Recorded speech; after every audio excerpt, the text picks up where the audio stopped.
आषाढ महिना जेव्हा सुरू होतो तेव्हा छानपैकी पाऊसही कोसळत असतो आणि त्याला अनुसरूनच आपल्याकडे खूप सारे पदार्थ, तळणीचे पदार्थ विशेष करून केले जातात. आज आपण साबुदाण्याचं थालीपीठ कसं बनवायचं ते बघणार आहोत.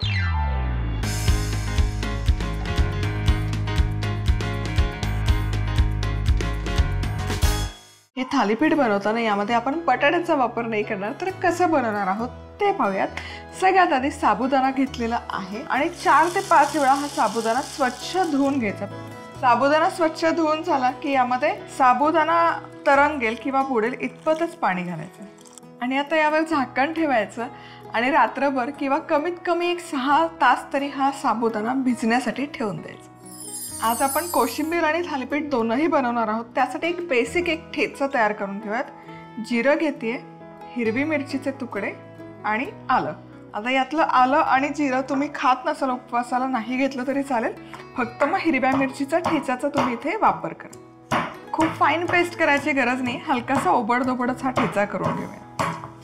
आणि इथे हा आपला ठेचा पण बनवून तयार आहे. कोशिंबीर बनवण्यासाठी इथे मी घेतलेलं आहे दही. यामध्ये घालूयात एक काकडीचा खीस. सो इथे एक अख्खी काकडी घेतलेली आहे मी. सोलून घेतली काकडी आणि खिसणीने व्यवस्थित असं खिसून घेतलेली आहे. तुम्ही बघू शकाल छान असा याचा खीस पाडून घ्यायचा. बारीक तुकडे घेतले तरी काही हरकत नाही, पण ही अशी कोशिंबीर आहे ना छान लागते. यामध्ये घालूयात हा जो ठेचा आपण तयार करून घेतलेला आहे, यातला थोडासा ठेचा, साखर, चवीपुरतं मीठ आणि अगदी थोडासा भाजलेला शेंगदाण्याचा कूट आणि हे सगळं करूयात मिक्स. आणि थालीपीठासोबत खाण्यासाठी ही मस्त अशी थंडगार आणि खमंग अशी काकडीची कोशिंबीर बनवून तयार आहे. आता तयार करूयात थालीपीठ. थालीपीठ बनवण्यासाठी आता हा जो साबुदाणा आपण भिजत घातला होता हा मी एका बाउलमध्ये घेतलेला आहे. त्याचसोबत इथे आहे माझ्याकडे वाटीभर किसलेला भोपळा किंवा भोपळ्याचा खीस. हा खिसणीने खिसून घेतलेला आहे, तुम्ही बघू शका.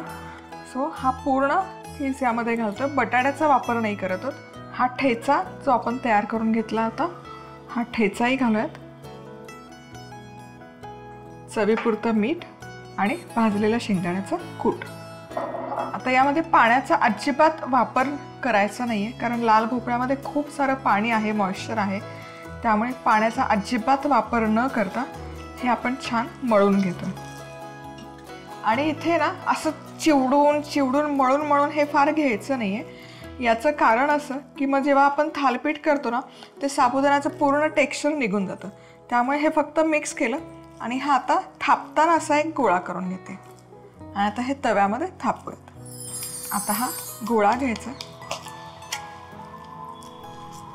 आणि हे छान थापून घेऊयात. सो इथे तुम्ही बघू शकाल या प्रोसेसमध्ये काय होतं ना, साबुदाणा जसाच्या तसा अख्खा दिसतो या थालीपीठामध्ये आणि हे एकसारखं असं थापून झालेलं आहे. आता झाकण ठेवूयात आणि अगदी मध्यम आचेवर हे खालच्या बाजूने छान भाजून घ्यायचं. आता एक 2 मिनिटं झाकण ठेवून हे थालीपीठ मध्यम आचेवर व्यवस्थित भाजून घेतलेलं आहे. आता झाकण उघडूयात. बऱ्याचदा काय होतं ना की बरेच जण तक्रार करतात की थालीपीठ आहे ना तुटतं साबुदाण्याचं. तर ते तुटू नये म्हणून काय करायचं, झाकण काढलं की हे असं एक कालथा किंवा ओलथान घ्यायचं आणि हे हलकंसं आहे ना असं प्रेस करून घ्यायचं. म्हणजे काय होतं, साबुदाण्याला बाइंडिंग छान येतं आणि ते उलटत असताना साबुदाण्याचं थालीपीठ तुटत नाही, तुकडे नाही पडत. सो एजेस आधी असं छान लूज करून घ्यायचं आहे आणि हे क्या बात है, मस्त खरपूस दिसतंय. साबुदाण्याचा एकूण एक जो ग्रेन आहे तोही छान दिसतोय, जबरदस्त. आता ही जी वरची बाजू आपण उलटवून घेतली ही छान भाजून घेऊयात.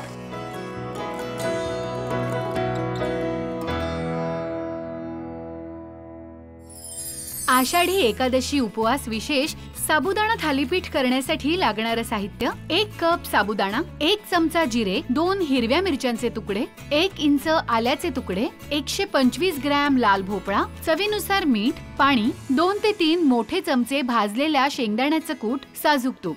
साबुदाणा स्वच्छ धुवून घेत भिजवायचा. जिरे, मिरची, आल्याचा ठेचा करायचा. आता साबुदाणा, किसलेला भोपळा, तयार केलेला ठेचा, मीठ, शेंगदाणा कूट एकत्र करून पाणी न घालता याचा गोळा तयार करायचा। आता तुपाने ग्रीस केलेल्या तव्यावर हे थालीपीठ थापायचं आणि अशा प्रकारे दोन्ही बाजूनी मध्यम आचेवर खमंग खरपूस भाजायचं। झालं आपलं आषाढी एकादशी उपवास विशेष साबुदाण्याचं थालीपीठ तयार।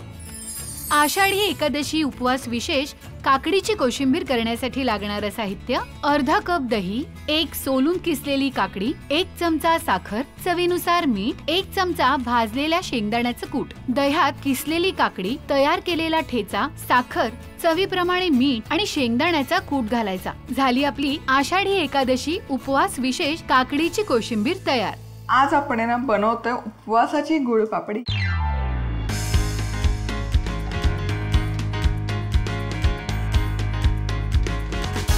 यामध्ये आपण गूळ, राजगिरा पीठ आणि पौष्टिक असे जिन्नस वापरत आहोत। तर सगळ्यात आधी ही गुळपापडी बनवण्यासाठी तवा मी इथे गरम करायला ठेवलेला आहे। यामध्ये आपण घालतोय साधारण 3 चमचे साजूक तूप, 2 कप राजगिराचं पीठ आणि यामध्येच घालतोय सुकामेवा। यामध्ये मी थोडे काजू आणि बदामाचे तुकडे घेतलेले आहेत। आता हे एकत्र आपण 7 ते 8 मिनिट खरपूस असं भाजून घेतो। आता हे हलकंसं भाजत आलं की तुम्ही बघू शकाल छान हे तूप जे आधी आपण घातलं होतं ते एकजीव झालेलं आहे। तर यामध्ये आपण आणखी 1 चमचाभर साजूक तूप घालून घेतो, पुन्हा मिक्स करायचं आणि आणखी 4 ते 5 मिनिटं छान खमंग भाजून घेऊया। इथे राजगिऱ्याचं पीठ तुम्ही बघू शकाल खमंग असं भाजून घेतलेलं आहे। हलकासा लालसर रंग यायला सुरुवात झालेली आहे। आता यामध्ये आपण घालतोय गूळ। 2 कप राजगिराचं पीठ घेतलेलं होतं, तर इथे आपण घालतोय 1 कप गूळ। मिक्स करूयात।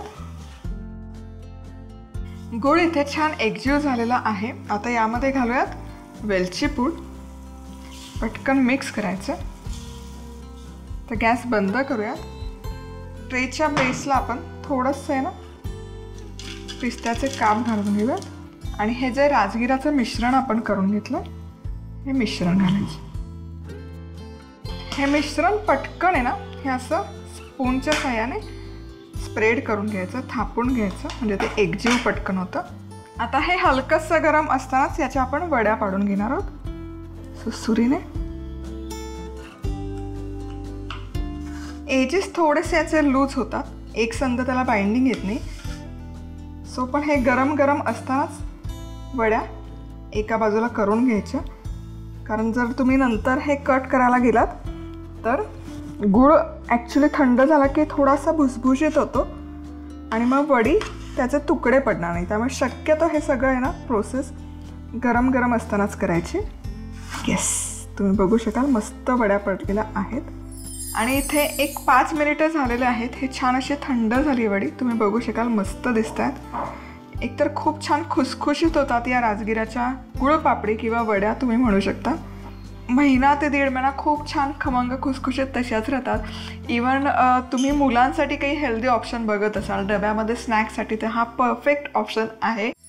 आषाढी एकादशी उपवास विशेष गुळ पापडी करण्यासाठी लागणारं साहित्य: 3 चमचे साजूक तूप, 2 कप राजगिऱ्याचं पीठ, 2 ते 3 मोठे चमचे काजू बदामाचे तुकडे, 1 चमचा साजूक तूप, 1 कप गूळ, पाव चमचा वेलची पूड, पिस्त्याचे काप। कढईत मध्यम आचेवर तूप, राजगिरा पीठ आणि आवडीप्रमाणे सुका मेवा घालायचा आणि हे मिश्रण 7 ते 8 मिनिटं भाजायचं। यात गरजेनुसार परत तूप घालायचं आणि परतायचं। आता रंग हलकासा बदलला की यात गूळ घालायचा आणि हे सगळे जिन्नस गूळ विरघळेपर्यंत एकजीव करायचे। आता वेलची पूड घालून गॅस बंद करायचा। ताटात आवडीप्रमाणे पिस्त्याचे काप पसरवून त्यावर हे मिश्रण घालायचं आणि गरम असतानाच याच्या अशा पद्धतीने वड्या पाडायच्या। झाली आपली आषाढी एकादशी उपवास विशेष राजगिऱ्याची गुळ पापडी तयार। आज आपल्या सोबत आहेत मयुराजी। मयुराजी, तुमच्या आजच्या या भागामध्ये खूप मनापासून स्वागत। धन्यवाद। आज काय बनवतोय आपण? आज आपण बनवतोय वऱ्याच्या तांदूळाची खानतोळी।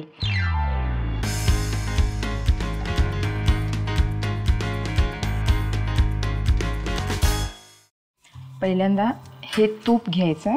साधारण काय प्रमाणामध्ये तूप घेतो? साधारण 1-1.5 मोठा 2 चमचे तूप घालायचं आणि ते गरम झालं की ही जी वरईचे तांदूळ आपण धुवून ठेवले सो इथे वरईचा तांदूळ आम्ही घेतला होता, पाणी घालून स्वच्छ एक 3 ते 4 वेळा धुवून घेतलेला आहे. आणि आता हे परतून घ्यायचे थोडेसे गुलाबी रंगावरती. अच्छा. वरईचे तांदूळ ना भाजायला थोडासा वेळ लागतो, त्यामुळे मीडियम गॅसवरती थोडा वेळ परतत राहायचं, थोडासा गुलाबी रंग येईपर्यंत. आणि एकसारखं ते ढवळत राहायचं कारण एकसारखा रंग येतो. आता आपण याच्यामध्ये थोडं खोबरं घालूया.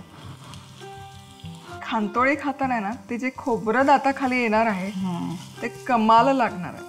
जुन्या पदार्थांचं ना, या पारंपरिक पदार्थांचं कुठेतरी आपण जतन करायला पाहिजे, कारण आपण खूप सध्या मिक्स करतो, सगळे रेसिपीज पण मिक्स करतो, चायनीज आणि ही. खांतोळीमध्ये शरीराला जे घटक लागतात ते सगळे आहेत. वरई आहे ती ग्लुटन फ्री आहे, त्यामुळे गिल्ट फ्री आहे, त्यामध्ये भरपूर प्रमाणामध्ये प्रोटीनही असतं, फायबरही असतं, तूप आहे त्यामुळे पचायलाही हलकी. येस. सो साधारण 1 वाटीला 1.5 वाटी पाणी घालायचं.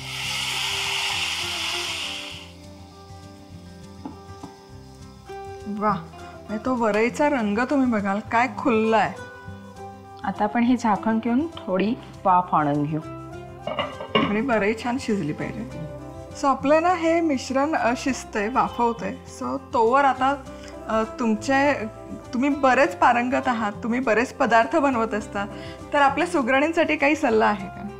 एक खास टिप देते की मोदकाची जेव्हा आपण उकड काढतो तेव्हा उकड काढताना जनरली तेल किंवा साजूक तूप वापरलं जातं, तर त्याच्याऐवजी जर 1 चमचा लोणी घातलं तर पारीचा रंग पांढरा शुभ्र येतो. त्याचबरोबर जे आपण आधण म्हणून पाणी वापरतो त्याच्यामध्ये निम्म प्रमाणात दूध आणि पाणी वापरलं तर मऊ लुसलुशीत मोदक राहतो.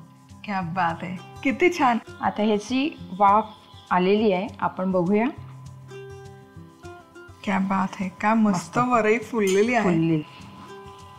ह्यातला पाण्याचा अंश पण सगळा संपलेला आहे, ॲब्सॉर्ब झालेला आहे. आता आपण याच्यामध्ये गूळ आणि साखर घालू.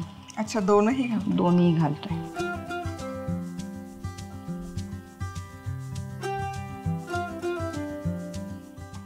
आता ह्याच्यामध्येच आपण वेलदोडा पावडरही घालतोय आणि व्यवस्थित हलवून पुन्हा 2 वाफा आणायच्या याला, की त्याच्यामुळे गुळाचा पाकही तयार होतो. हे आता एकजीव करून शिजवून घेऊ. वाह, कमाल दिसतं. आणि तो जो रंग सुरेख आलेला आहे, क्या बात आहे. आता हे शिजतंय तोवर आपण ताटाची तयारी करू. थोडंसं तुपाचा हात लावून घेते. ह्याच्यावरती आपण थोडा खोबरं आणि पिस्ता असं दोन्ही मिक्स. आता खोबरं पण घालून घेऊ ह्याच्यामध्ये. आणि थोड्याशा गुलाबाच्या पाकळ्या आम्ही घालतोय. उपवासाला चालत नसतील नका घालू. आपण वाफ आली का एकदा हलवून बघू. आहा, कमाल दिसतंय, म्हणजे क्या बात आहे. आता आपण हे ताटलीत पसरवून घेऊ आणि त्याच्या वड्या पाडून घेऊ. ते आपण तयार करून घेतलेलं आहे थाळी, त्यामध्ये घालूयात.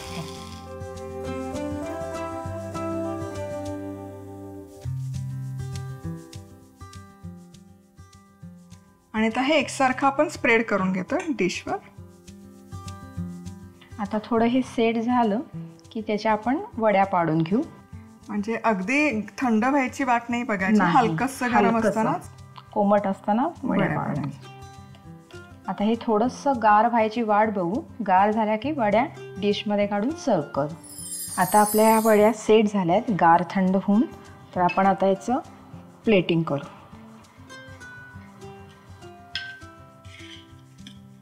अगदी इझिली निघतात. क्या बात आहे. खांतोळे एकदम कमाल दिसत आहेत. आणि ऑफकोर्स मी खाऊन बघते कशी झाली. कमाल, म्हणजे ती खूप, म्हणजे शब्दच नाही, इतकी अप्रतिम चवीला आहे.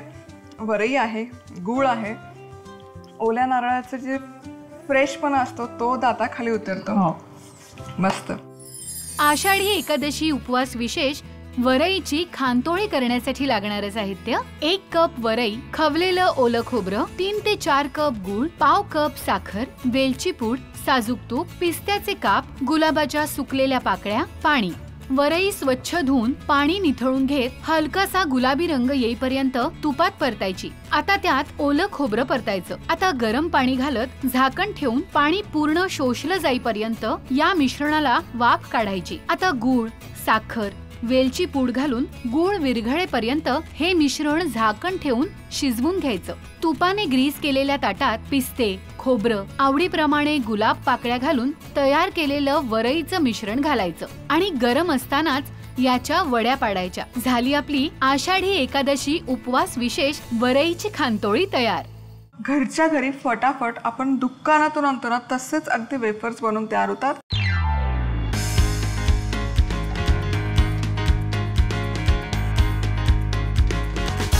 कमी त्रासात कमी मेहनतीमध्ये, पण यासाठी काही महत्त्वाच्या टिप्स आहेत। सगळ्यात आधी तुम्ही बटाटा कुठला निवडता तर शक्यतो बटाटा वेफर्स करण्यासाठी ना असा मोठा बटाटा घ्या। याला इंदोरी बटाटा असं देखील म्हटलं जातं।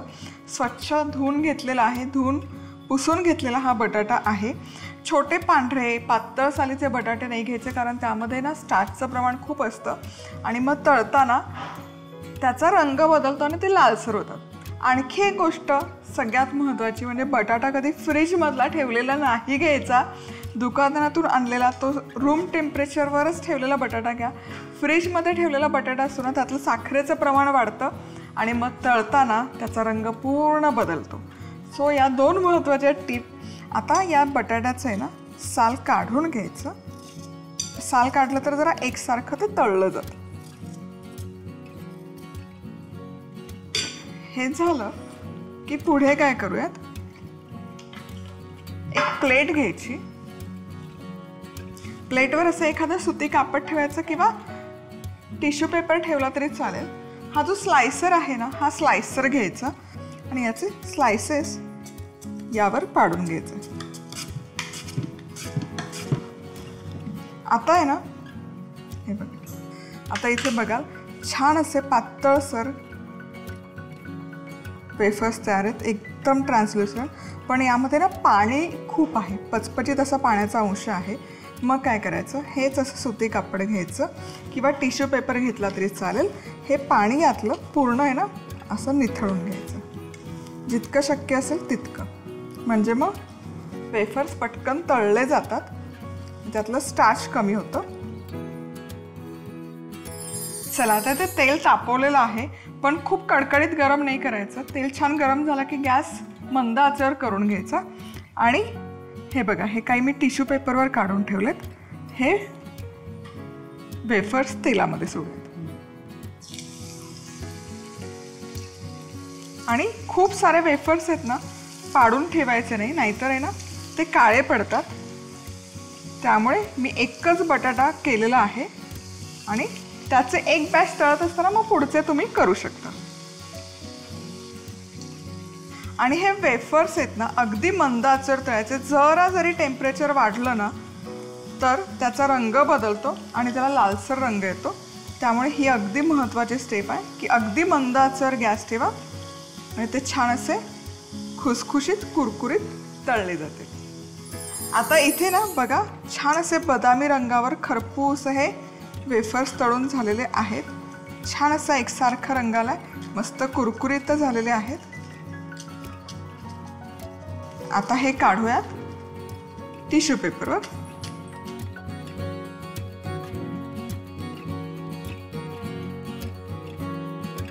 मस्त एकसारखा असा बदामी रंग आलेला आहे सगळ्या वेफर्सना आणि एकदम हलके झालेले आहेत। आणि आता याच पद्धतीने सगळे वेफर्स तळून घ्यायचे। आणि मी पुन्हा सांगते की हे अजिबात आहे ना हवेशी संपर्क आला या वेफर्सचा की ते काळे पडणार। त्यामुळे जसे लागतील, आता एकाकडे जर 6 तुमचे मावत असतील तर तेवढे स्लाइस करून घ्या। अगदीच ते शक्य नसेल तर मग सरळ मग पाण्यात वेफर्स ठेवा आणि मग जेव्हा तुम्हाला तेलामध्ये सोडायचे ना तेव्हा ते कोरडे करून मग तेलात सोडा। आषाढी एकादशी उपवास विशेष बटाटा वेफर्स तयार करण्यासाठी लागणारं साहित्य: मोठ्या आकाराचे इंदोरी बटाटे, चवीनुसार मीठ, तळण्यासाठी तेल। बटाटे स्वच्छ धुवून कोरडे पुसून त्याची सालं काढायची। आता एका स्वच्छ सुती कापडावर बटाट्याचे स्लाइसेस पाडायचे आणि हे स्लाइसेस पुसून घ्यायचे, जेणेकरून त्यावरचे पाणी शोषले जाईल आणि त्यातला स्टार्च कमी होईल.